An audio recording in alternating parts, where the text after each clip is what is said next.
Sud Radio, le 10h midi, mettez-vous d'accord, Christine Bouillot. Et avec vous au 0826 300 300, on est ravis de vous accueillir pour cette nouvelle semaine. Gilles Gansman, bonjour. Bonjour, je vous retrouve toujours quand il y a des Jeux Olympiques. Hein. Ah, toujours, vous êtes toujours là quand il y a des JO. Cette fois, il faut mettre des doudounes et des gants. Est-ce que vous croyez qu'il y a du surtourisme à Cortina et à Milano? Eh ben, ils attendent beaucoup de monde, oui, puisqu'ils ont augmenté le trafic aérien pour l'occasion. Donc je pense qu'on va pouvoir en parler avec vous, Félix Mathieu. Bonjour Félix. Bonjour Christine, bonjour tout le monde. C'est quoi le problème ce matin? Est-ce que trop de tourisme tue le tourisme, Félix? C'est ce qui se semble penser de plus en plus d'habitants, notamment dans les zones très fréquentées. On va se poser la question tous ensemble avec notre invité dans un instant, qui est Jean Pinard, président de Futourisme, un cabinet de conseil en développement touristique, auteur d'une tribune dans Le Monde.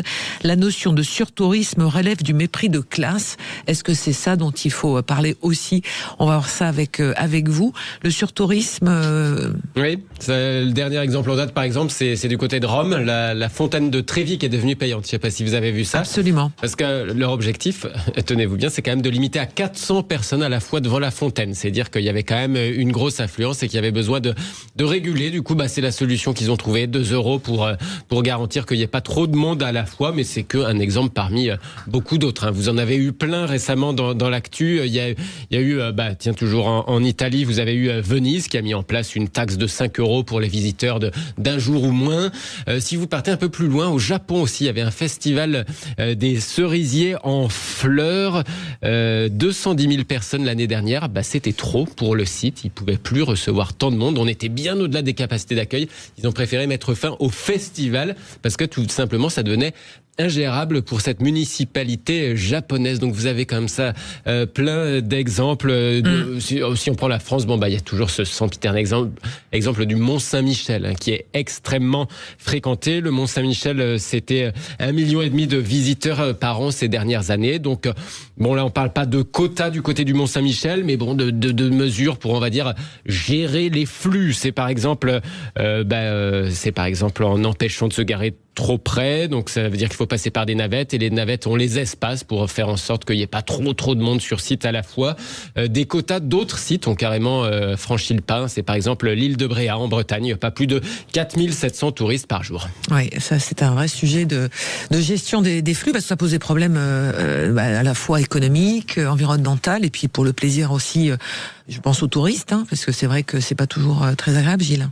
Oui, et qu'est-ce qu'on retrouvera dans vos débats avant de parler de ce sujet? Alors, dans nos débats, on va parler du départ de Jack Lang, la démission, puisque ça devenait intenable pour l'ancien ministre de la Culture de l'époque mitterrandienne. On va se poser des questions. Est-ce qu'il pouvait encore tenir longtemps à son poste à la tête de l'Institut du monde arabe? C'est l'effet collatéral, cette bombe à fragmentation qu'est l'affaire Jeffrey Epstein.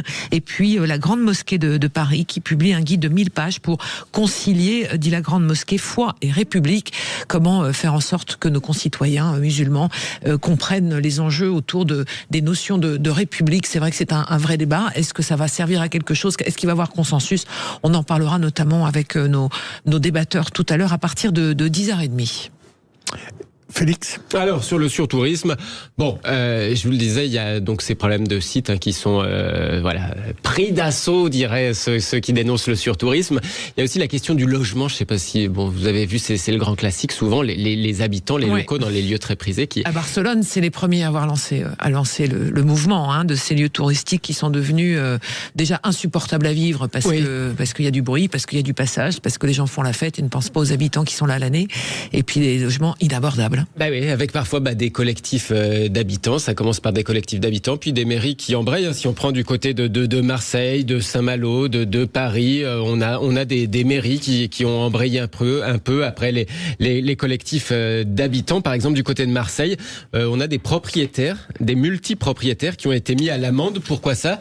Parce qu'ils avaient mis tous leurs logements en Airbnb, on cite toujours Airbnb, mais en tout cas en meublé touristique temporaire, et on leur reprochait de ne pas en avoir laissé c'est aussi un peu pour le marché classique. La mairie a obtenu en justice le retour de certains logements sur le marché de la location. Voilà. Une fois qu'on a dit tout ça quand même, attention, va nous dire notre invité, à pas tomber dans un anti-tourisme systématique quand même. L'écueil, si j'en crois sa récente tribune dans Le Monde, ça serait une forme de mépris de classe, voire d'élitisme. Vous savez, sur le côté cachez-moi ces destinations qui sont pas assez chics, qui sont trop populaires, qui sont trop fréquentées. Bon, ça ne dirait pas non plus de dire aux gens qu'il faut plus partir en vacances, de faire les rabat-joie, voire même de se servir de cette notion de surtourisme pour taxer tout ce qui peut être taxé. Évidemment, ça serait là l'écueil aussi de cette discussion qu'on peut avoir, et c'est un peu son message. Eh bien, on accueille tout de suite Jean Pinard. Bonjour Jean Pinard. Bonjour. Bonjour, vous êtes le président de Futourisme, un cabinet de conseil en développement touristique.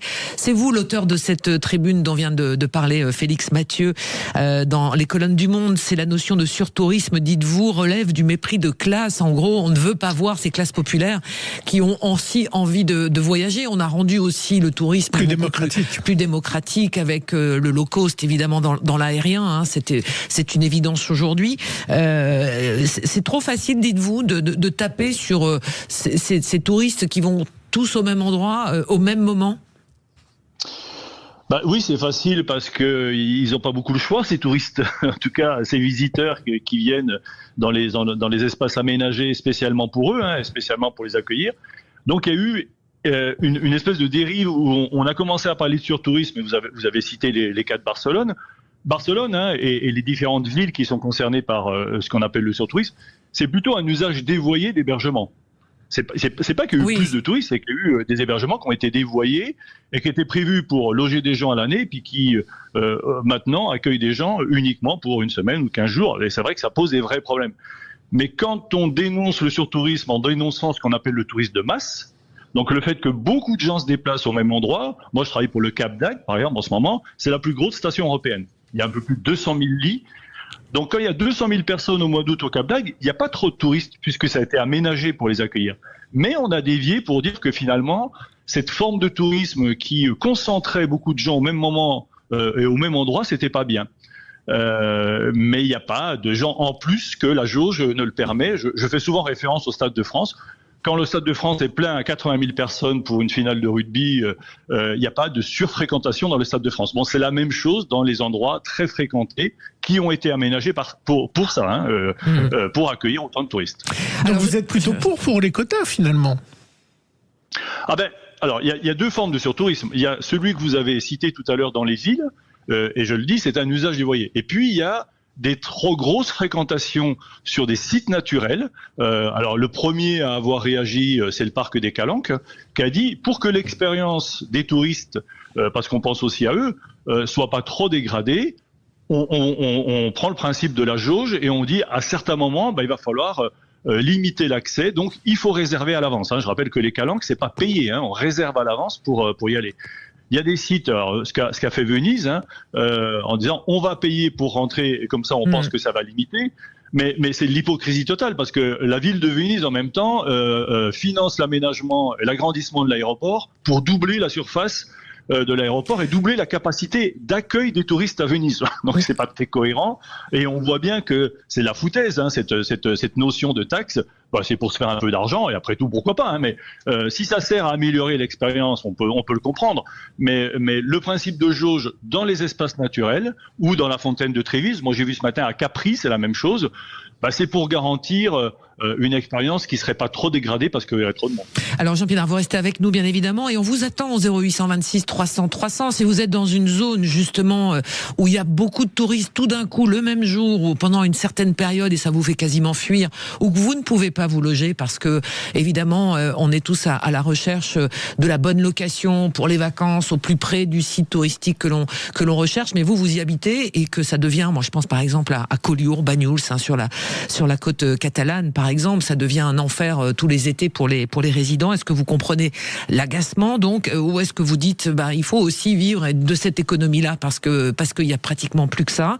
Est-ce que ce discours, c'est simplement pour empêcher les gens de partir et on va dire leur mettre un peu la responsabilité sur le dos, ou faut-il taxer encore pour pouvoir réguler tout ça, le surtourisme? On vous attend au 0826 300 300. Mais Jean Pinard, ces histoires de quotas aujourd'hui, alors évidemment, ça n'est pas un frein, et vous le dites, à la fréquentation touristique, mais est-ce que ce n'est pas non plus, on va dire, la rançon de la gloire, parce que la France est un des pays les plus touristiques au monde, par exemple, aujourd'hui, et que on vit du tourisme, le PNB par habitant au niveau du tourisme est quand même très important, et qu'il faut faire attention non plus de ne pas faire l'effet contre-productif en disant touristes, on vous aime que pour votre porte-monnaie, mais on n'aime pas vous voir non plus.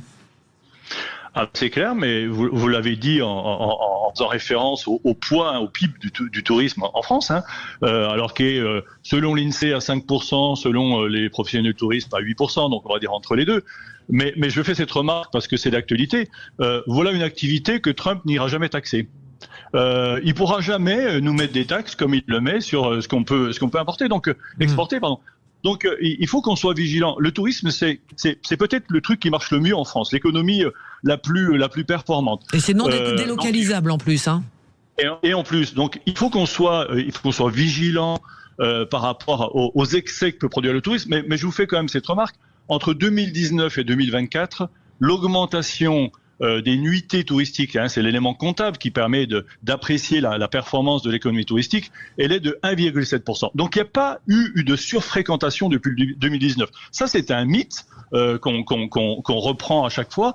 Donc il y a juste eu des appréciations d'habitants de sites très touristiques qui sont plus agacés aujourd'hui, moins conciliants qu'ils l'étaient avant, et c'est peut-être ça qui pose problème. Mais vous savez, à la Grande Motte, il y a 100 000 lits touristiques. La Grande Motte ou le Cap d'Agde sont des stations qui ont été construites uniquement pour accueillir des touristes. Ça n'existait pas avant. À la Grande Motte, il n'y avait pas de village, il n'y avait rien du tout. Donc quand des habitants disent « nous on veut moins de touristes », il faut quand même pas exagérer. Alors, c'est des gens qui sont venus et qui sont restés là-bas parce qu'ils ont acheté des résidences secondaires. Jean-Pierre, je suis d'accord avec vous, mais si on prend l'exemple de Saint-Malo par exemple, c'est l'effet inverse. C'est la ville s'est vidée de ses habitants à la place des Airbnb, on est bien d'accord.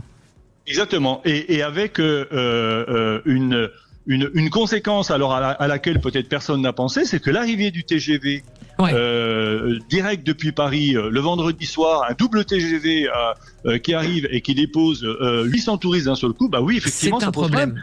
Exactement. Jean-Pierre, vous ne bougez pas. Je voudrais qu'on accueille, et on fera une petite pause, Jacques qui est à Marseille. Bonjour Jacques.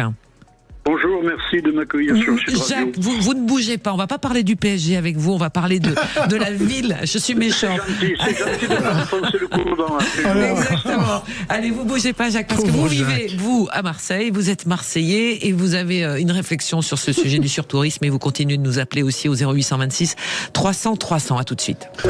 Sud Radio, le 10h midi, mettez-vous d'accord, Christine Bouillot. Et on continue de parler avec vous, vous nous appelez au 0826 300 300 pour réagir à cette question du surtourisme. Est-ce que vous comprenez le phénomène? Est-ce que c'est normal qu'on laisse les gens aller là où ils veulent aller pour leurs vacances? Il y a le phénomène aussi du low cost aujourd'hui qui permet à une plus grande majorité de nos concitoyens de partir en vacances, ou est-ce qu'il faut réguler? On voit arriver d'ici et là des histoires de quotas. On en parle avec notre invité Jean Pinard, qui est le président de Futuris, c'est un cabinet de conseil en développement touristique. Il est avec nous parce qu'il a aussi signé une tribune dans Le Monde où il considère que le surtourisme, et quand on parle de surtourisme, c'est une sorte de mépris de classe. Nous étions donc aussi à Marseille avec Jacques. Jacques, on vous retrouve. Alors vous êtes Marseillais, du touriste à Marseille, on peut pas dire qu'il y en a pas, il y en a beaucoup, ça c'est clair. C'est nécessaire, vous le vivez bien, j'allais dire, comment ça se passe? Je disais à votre collègue que moi, j'ai jamais été ennuyé par les touristes. Je ne dis pas que ça puisse pas arriver, mais j'ai jamais été ennuyé par les touristes. Autre remarque, je pense qu'on est malade de toxicomanie. On veut tout taxer. Un jour, on va taxer les balcons, l'air. On n'a plus d'euros, alors on met des taxes de partout. Le seul inconvénient du tourisme, c'est Airbnb. À part ça, je pense à nos commerçants, ça apporte beaucoup de chiffres d'affaires aux commerçants qui en ont bien besoin. N'oublions pas que les PME sont beaucoup plus taxées que Total Énergie, etc., que les très grosses sociétés. Donc je pense qu'ils ont besoin de cet apport touristique. Après, problème de pollution. Bon, si on regarde un peu les études, bon, il semblerait que la plus grande partie de la pollution soit représentée par la voiture. Et à Marseille, il y a les paquebots, hein, ça a été de croisière. Il a fallu gérer aussi. Hein. Ouais, mais là, rien. Si on regarde les études qu'on dit sérieuses, parce que des études peu sérieuses, ça n'existe pas. On dit toujours une étude sérieuse. Bon, il semblerait que le bateau et l'aérien représentent entre 3 et 5% de la pollution, en général, alors que la voiture et le transport routier atteignent 50%. Bon, alors, est-ce qu'il faut taxer le tourisme? Bon, moi, je pense que non, hein. Je préférerais qu'on... Alors, bien sûr, il vaut mieux taxer les touristes qu'enlever 15 euros sur la pension des retraités, ou 5 euros sur la bourse des étudiants. Ok. Mais taxer le tourisme, bon, je vois pas. Moi, j'ai pas dit que ça freine la consommation et que ça pénalise nos commerçants. Jacques Gagil a une question pour vous. Oui, vous avez parlé de Airbnb que vous enlevez de votre discours. Vous voyez beaucoup de vos amis qui font du Airbnb, et pourquoi le Airbnb vous dérange, vous, à Marseille? Ben, il me dérange parce qu'il aggrave la crise du logement. Il y a des tas de gens qui n'ont pas les moyens de se loger et Airbnb accentue ce problème.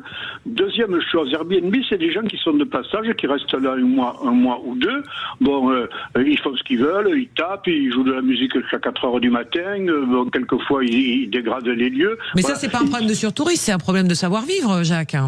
Non, mais c'est un problème de savoir-vivre, c'est un problème... Je parle de Airbnb. Oui. Le tourisme, c'est lié à Airbnb. Beaucoup de touristes, au lieu d'aller dans les hôtels, ils louent Airbnb. Mais comme ils n'ont pas de rapport avec leurs voisins, ils sont là 2 mois pour s'éclater, donc ils n'en ont rien à foutre de leur voisinage, et ils foutent un peu le bazar. Bon. Ça, je l'ai vécu. Ouais.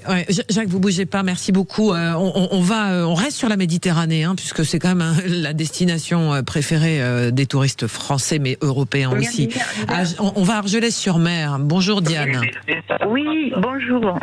Bonjour. Alors Argelès-sur-Mer, si je ne me trompe pas, c'est la ville où il y a le plus de camping. On est d'accord? Tout à fait. Et ça a forcément des conséquences. Ils en ont réduit, mais ils les ont laissés s'agrandir. Donc les campings s'achètent entre campings, mais ils s'agrandissent. Donc on en a moins, mais ils sont devenus plus gros. C'est ça. C'est tout. Mais par contre, voilà, nous l'hiver, on est 10 000 habitants, et l'été, on passe à 130 000, 140 000 de touristes avec les campings et tout. Donc à la ville, ça apporte les frais de location, hein, les frais de séjour. Hein, les taxes de séjour, bien sûr. Les taxes de séjour, ça rapporte énormément, plus les Airbnb que ça rapporte à la mairie. Et ici, on bétonne. Voilà. Ici, c'est Argelès, ça bétonne. Hein. Voilà, sur les côtés, on bétonne pour pouvoir des logements. L'hiver, c'est vide, et l'été, c'est surchargé. Avec le Airbnb, comme il disait le monsieur. Par contre, quand il disait que c'est les voitures qui polluent le plus, il faudrait lui rappeler que c'est les téléphones qui polluent le plus. C'est pas les voitures. Alors, alors, pardonnez-moi, mais Diane, sur Argelès, quand on parle de 10 000, on passe de 10 000 habitants à 130 ou 150 000, il y a forcément des problèmes de pollution. On pense simplement à l'eau, par exemple. L'usine de retraitement des eaux, elle doit être capable d'encaisser un tel volume, tout d'un coup. Non, elle est trop petite. D'ailleurs, celle-là, il y a eu pendant les pluies, Canet, Saint-Cyprien, toute la côte, tout le monde, ça tout a rejeté dans la mer. Méditerranée, ça a tout rejeté dans la mer. Voilà. Et l'hiver, c'est trop petit pour encaisser tout ce qui va encaisser. Mais les mers, bon, là, mais c'est une économie quand même, voilà. Diane, ça fait vivre quand même tout le territoire, cette arrivée massive de touristes pendant la saison estivale. Tout à fait, ça fait vivre tout le monde, puisque maintenant il n'y a plus d'usines. Avant on avait des usines ici, on avait des usines à l'agriculture, on avait les fruits, tout ça, on n'a plus rien. Maintenant on vit que sur le tourisme pratiquement. Hein. Il y a deux ou trois usines, c'est tout. Mais il y a des petites entreprises. Donc oui, on va devenir un pays qu'on va vivre que sur le tourisme. Donc si on ne prend pas soin des touristes, on n'aura plus rien pour vivre. Parce que voilà, ici ça se vieillit, on vieillit, ça vieillit, la région vieillit, parce que tout le monde monde descend sur le sud pour le soleil et le beau temps, donc et le tourisme. Ouais. Donc voilà. Jean Pinard, je me retourne vers vous, président de Futourisme. Est-ce que la solution, en tout cas l'entre-deux, ça n'est pas finalement le touriste lui-même il y a un côté un peu grégaire, on va tous au même endroit au même moment, alors qu'il suffit parfois de faire un petit pas de côté et on n'est plus dans la cohue touristique, j'allais dire. Alors oui, on parle beaucoup du pas de côté, c'est très à la mode en ce moment, mais il y a quand même quelque chose qu'il faut bien comprendre par rapport à l'exemple d'Argelès, mais toute la côte du littoral occitan, vous savez que le triangle Barcelone. On pourrait rajouter la côte atlantique, la Bretagne, les Alpes. Mais le triangle de la Méditerranée, Barcelone, Majorque et puis la côte occitane, c'est la plus grosse concentration mondiale de touristes. Voilà, ce triangle-là, c'est là où on accueille le plus de touristes au monde. Donc on a aménagé. Et heureusement qu'on a aménagé, mais c'est vrai sur la côte atlantique de la même manière. À Lacanau, on a concentré l'hébergement touristique pour qu'il y ait moins de diffusion de la fréquentation touristique dans la forêt landaise, parce que d'abord c'est dangereux pour les incendies, et puis ensuite c'est pas bon pour l'environnement. Donc il faut qu'on ait bien en tête qu'un touriste qui va à Argelès passer ses vacances, il n'est pas moins écotouriste que celui qui va marcher en Auvergne. Ça, c'est quelque chose qu'on a du mal à apprécier. Mais si on fait le bilan carbone et si on prend l'impact sur l'environnement de quelqu'un qui va à la plage, il n'est pas plus dégradé que quelqu'un qui va marcher dans la montagne. Donc, c'est deux formes de tourisme différents. Mais il n'y en a pas un qui est plus vertueux que l'autre, en tout cas du point de vue de l'environnement. Alors, l'équation, c'est... Gilles a une question pour vous. Oui, moi j'avais vu, Jean Pinard, que l'année dernière, en fait, en raison des fortes chaleurs et des canicules, en fait, il y a beaucoup de gens qui avaient annulé le sud pour aller en Bretagne ou dans des pays où la température était plus acceptable. Est-ce que finalement, ce surtourisme va pas s'annuler de lui-même dans le sud avec les effets de canicule et qu'on va plutôt les retrouver justement sur la côte atlantique, en Bretagne et autres? J'avais lu ça que l'année dernière, il y avait eu beaucoup d'annulations dans le sud. De toute façon, à chaque événement, qui soit climatique, qui soit lié à une pollution, qui soit lié à un autre événement, à chaque événement, il y a des petits mouvements. Mais je vous promets qu'à la fin, ça ne change pas. Mais ça ne change pas parce que je vous le dis, il faut bien accueillir les touristes. Donc, on ne pourra pas transférer les 100 000 personnes qui vont à Argelès tout d'un coup en Bretagne. C'est pas possible. Donc, il y a une réalité, c'est la réalité de l'offre. On va là où on est capable de nous accueillir. La Bretagne, ça fait des années qu'on dit qu'il y a du surtourisme en Bretagne. Quand vous prenez la courbe de fréquentation, c'est la même depuis 10 ans. Ça n'a pas bougé. Ça n'a pas bougé. Donc, il y a ça aussi qu'il faut prendre en considération, c'est que il y a des effets qui tout d'un coup au 15 juillet vont nous faire parler d'un événement parce qu'il a fait très chaud ou alors parce qu'il y a plus pendant 15 jours, les 15 premiers jours de juillet en Bretagne et on dit tout le monde va descendre en Méditerranée. Mais à la fin, tout ça se régule parce qu'une année, ça fait 365 jours et que heureusement, il y a des phénomènes de régulation. Mais c'est l'offre qui conditionne la fréquentation touristique. Sans offre d'hébergement, il n'y a pas de fréquentation. Ou alors c'est l'anarchie. Ouais, c'est ça. Et après, effectivement, il y a la culture propre du touriste qui peut aussi apprendre à se tenir, à pas faire de bruit forcément trop tard, pensant aussi à tout l'écosystème. Ouais, mais on est en vacances, donc on veut en profiter aussi. Oui, mais je suis pas sûr que le surtourisme soit agréable pour les touristes. Quand vous êtes 10 millions sur une plage ou les restaurants les uns sur les autres, c'est pas forcément des vacances formidables. Il y en a qui aiment, mais bon, c'est chacun comme il veut. En tous les cas, le sujet est passionnant. Jean Pinard, merci beaucoup d'avoir été avec nous, président de Futourisme, cabinet de conseil en développement touristique. On remercie Diane depuis Argelès et Jacques à Marseille. On vous embrasse. Merci d'avoir participé à tout cela. Félix Mathieu, merci. Avec plaisir. À demain. À demain. Et dans un instant, c'est le débat avec nos 4 débatteurs. On va s'intéresser à Jack Lang qui a finalement démissionné de l'Institut du monde arabe. Est-ce que l'affaire est close pour autant? Ce sont les suites de l'affaire Epstein. Et puis la Grande Mosquée de Paris qui publie un guide pour concilier foi et République. Est-ce que ça peut réconcilier tout le monde? On voit ça avec vous aussi au 0826 300 300. À tout de suite. Sud Radio, le 10h midi, mettez-vous d'accord. Christine Bouillot, Sud Radio, parlons vrai. Cette semaine, réveillez-vous avec Patrick